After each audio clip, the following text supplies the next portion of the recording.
আসসালামু আলাইকুম। Welcome back to my channel. আজ আমি আপনাদের মাঝে শেয়ার করব কি করে কামিজের সাইডে চিকন করে পাইপিং দিতে হয়। তো এটা যারা নতুন তারা কিন্তু একবার দেখলে খুব সহজে শিখে নিতে পারবেন। তো আমি দেখুন এটা একেবারে বডি থেকে কোমর পর্যন্ত সেলাইটা করে নিয়েছি। এভাবে এবার আমি একটা স্কেলের সাহায্যে মার্জিন করে নেব। ঠিক আছে? এটা যাদের আইডিয়া ভালো তারা কিন্তু এই মার্জিনটা না করলেও হবে। তো এই মার্জিনটা করে নিলে অনেকটা সুবিধা হয় যাতে একেবারে দাগ সোজা করে পাইপিংটা বসানো যায়। তো আমি একইভাবে কিন্তু আমি চারপাশে এই মার্জিনটা করে নেব। ঠিক আছে? তো দেখুন আমি এক পাশে করে নিয়েছি, এবার আমি এই পাশেও এটা করে নিয়েছি। ঠিক আছে? আর আমার চ্যানেলে যারা নতুন তারা প্লিজ সাবস্ক্রাইব করবেন। আর যারা সাবস্ক্রাইব করেছেন তাদেরকে অসংখ্য ধন্যবাদ। সাথে বেল বাটন ক্লিক করে রাখবেন যাতে আমার পরবর্তী ভিডিও নোটিফিকেশন চলে যায়। আসলে আমার সঠিকভাবে সবসময় ভিডিও দেওয়া হয় না। তারপর আমি চেষ্টা করব আপনাদের মাঝে ভিডিও শেয়ার করার জন্য। তো এখানে দেখুন আমি যে চিকন করে অনেকগুলো পাইপিনের কাপড় কিন্তু কেটে নিয়েছি। তো এখান থেকে আমার এই কাপড়ের মাপটা আছে এখানে ১ ইঞ্চি ২০০ পরিমাণ। ঠিক আছে? চাইলে আপনারা একটু বাড়িয়েও নিতে পারেন। তো এই মাপ নিলেই কিন্তু সঠিকভাবে হবে আরকি।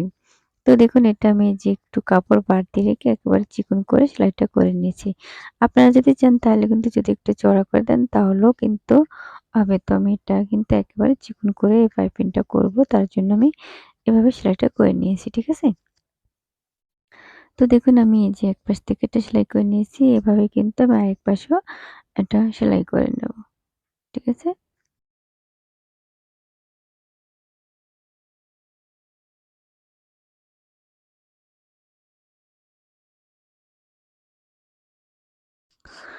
তো দেখুন এটা কিন্তু আমি এক পাশে সেলাই করে নিয়েছি। এবার আমি আরেক পাশে ওটা সেলাই করে নেব। একইভাবে কিন্তু আমি চারপাশে এটা সেলাই করে নেব।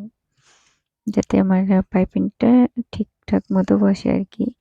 তো এটা সেলাই করে নিয়েছি। এবার এখানে একটু কাপড় বাড়তি রেখে এটা কেটে নিয়েছি। কেটে নেওয়ার পরে এই যে এবার এই যে একটু ভাঁজ দিয়ে ভেঙে নেব। দেখুন একটু ভাঁজ দিয়ে ভেঙে তারপর এই শিলের উপরে এটা সেলাই করতে হবে। কতটুকু পরিমাণ চিকন রাখবেন আরকি সে অনুযায়ী কিন্তু এই সেলাইটা করে নিতে হবে। ঠিক আছে? তো দেখুন আমি এই যে এতটুকু রাখবো তার জন্য আমি এভাবে সেলাইটা করে নিয়েছি। আপনারা চাইলে একটু বাড়িয়ে কমিয়েও নিতে পারেন। তাহলেও হবে। তো আমি এই অনুযায়ী রাখবো। তার জন্য আমি এই মাপে সেলাইটা করে নিয়েছি। ঠিক আছে?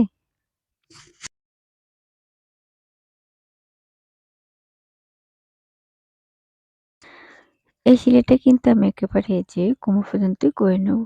একইভাবে কিন্তু আমি চারপাশে সেলাইটা করে নেব। ঠিক আছে? তো দেখুন এই যে এবার একটা নিচ থেকে সেলাই করেছি আরেকটা কিন্তু উপর থেকে সেলাই করে নিতে হবে।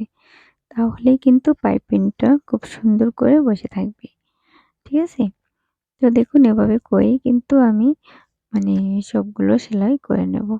ঠিক আছে? একটু ভাঁজ দিয়ে তারপর এই সেলাইটা করে নিতে হবে।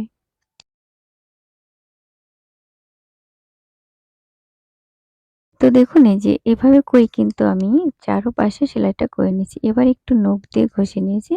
নখ দিয়ে ঘষে নেওয়ার পর এবার আমি এটার উপরেই কিন্তু চাপ সেলাইটা দিয়ে নেব আরকি। তো দেখুন এটা কিন্তু আমি উল্টো পাশে সেলাইটা করে নিই। এটা কিন্তু আমি ভাঁজ পাটে রেখে তারপর এই সেলাইটা করে নিয়েছি। ঠিক আছে? তো এভাবে করে আমি এই পুরো সেলাইটা করে নেব। আর এই পর্যন্ত থেকে যদি ভিডিওটি ভালো লেগে থাকে অবশ্যই একটা লাইক দিয়ে দিবেন। আর সাথে কমেন্ট করবেন অবশ্যই।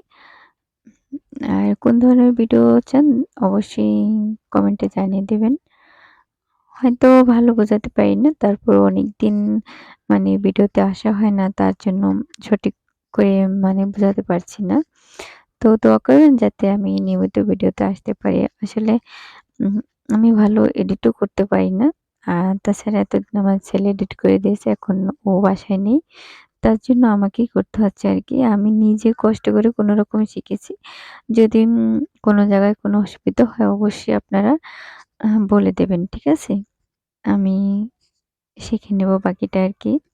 কাজ করি কিন্তু অনেক সব কাজ আপনাদের মাঝে শেয়ার করতে পারি না আরকি। কিন্তু চেষ্টা করব শেয়ার করার জন্য।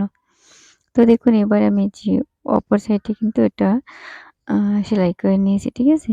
তো সবাই ভালো থাকবেন। দেখবেন এই যে কত সুন্দর করে কিন্তু চারপাশে পাইপিংটা হয়ে গেছে।